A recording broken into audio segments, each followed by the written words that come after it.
दोस्तों, आप सबका मेरे चैनल में बहुत-बहुत स्वागत है। आशा करती हूँ आप सभी लोग बहुत अच्छे होंगे।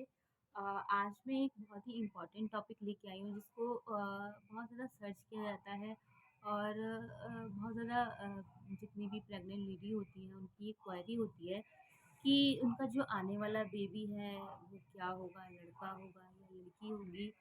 साइंटिफिक वे से अगर देखें तो ये हम आइडिया नहीं लगा सकते देखकर किसी भी इंसान को कि उसको बेबी गर्ल होने वाली है या बेबी बॉय होने वाली है।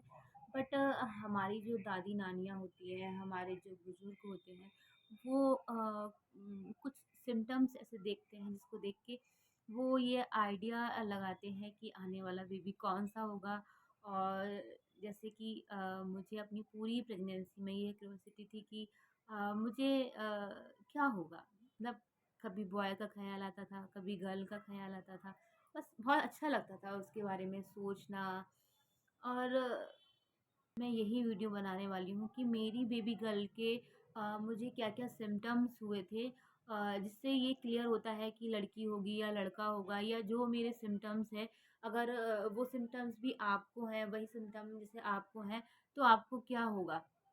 तो फिर ठीक है, बिना कोई देरी किए हम अपनी ये वीडियो जो है स्टार्ट करते हैं। Let's get started. सबसे पहला सिम्पटम जो होता है बेबी गर्ल होने का, जो मेरे केस में हुआ था, मैं ये नहीं कह रही हूँ कि वो सबके लिए वो अ, वही सिम्पटम अप्लाई होता है, बट ये मेरे केस में सच हुआ, मुझे बेबी गर्ल हुई है।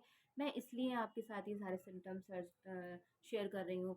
पहला सिम्पटम्स है आपका वो बॉडी वेट ज़्यादा गेन होना। मतलब आपका वेट जो है जब आपने कंसीव किया है और आपके 9th मंथ की जर्नी तक वो वेट बहुत ज़्यादा इंक्रीज़ होना। मेरा जैसे जब मैंने प्रेगनेंसी कंसीव की थी तो मेरा उस समय 58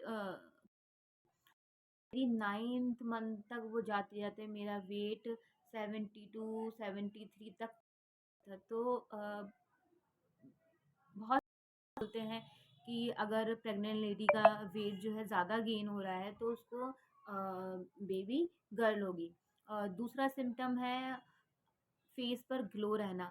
कहते हैं कि अगर बेबी गर्ल होने वाली है तो जो माँ का फेस का जो माँ के फेस पर जो है ग्लो ज़्यादा आता है और माँ पहले से ज़्यादा अच्छी लगने लगती है। तो ये मेरे केस में तो ये बिल्कुल ठीक हुआ था। मुझे 9th मंथ तक ना कोई एक्ने की प्रॉब्लम हुई, ना पिंपल्स की प्रॉब्लम हुई, ना झाइयाँ, कुछ नहीं हुआ मुझे।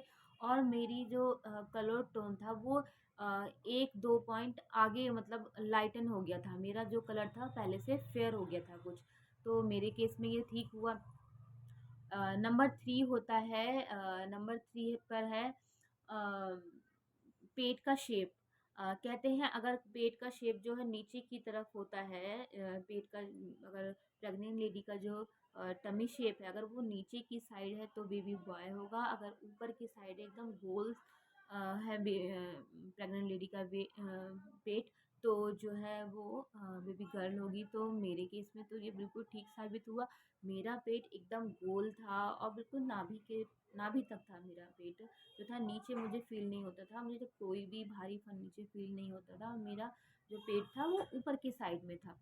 और तो फिर ये बात भी मेरे केस में जो है बिल्कुल ठीक साबित होती है और मेरे बेबी गर्ल ही हुई थी। चौथा पॉइंट है प्लेसेंटा।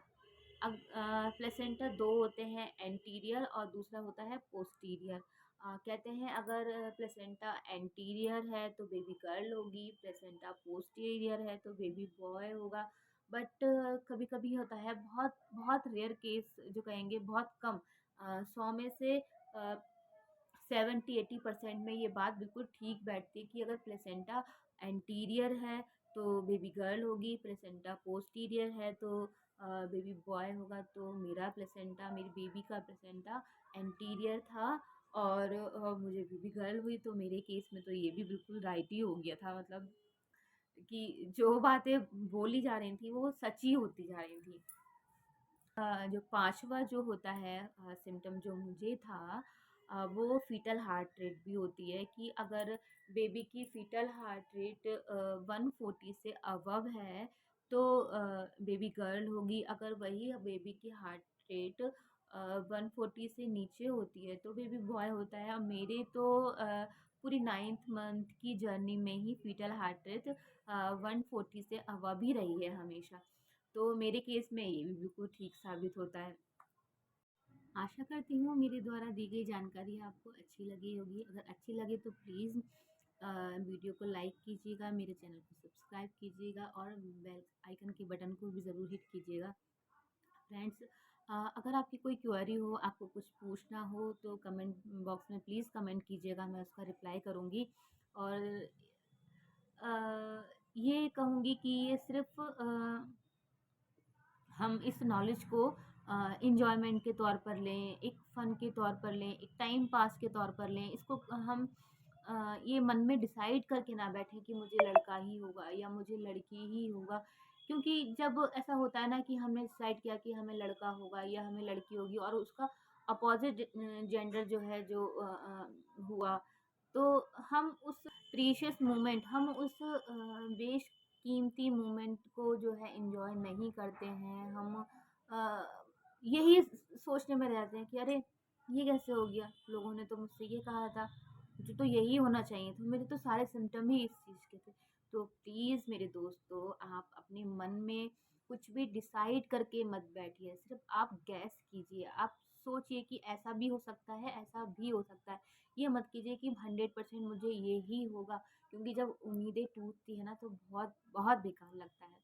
हम उस मोमेंट को एन्जॉय ही नहीं कर पाते हैं। तो मेरी आपसे हाथ जोड़ के ये विनती है, चाहे लड़का हो या लड़की हो, आप दोनों को ही उतना प्यार करें, आप उस मोमेंट को उतना ही एन्जॉय करें, जितना एक लड़के होने पे एन्जॉय करते या एक लड़की होने पे एन्जॉय करते। आशा करती हूँ आपको मेरी ये वीडियो अच्छी लगी हो तो प्लीज़ मेरे चैनल को सब्सक्राइब कीजिएगा। मिलते हैं किसी अगली वीडियो में, तब तक के लिए बाय।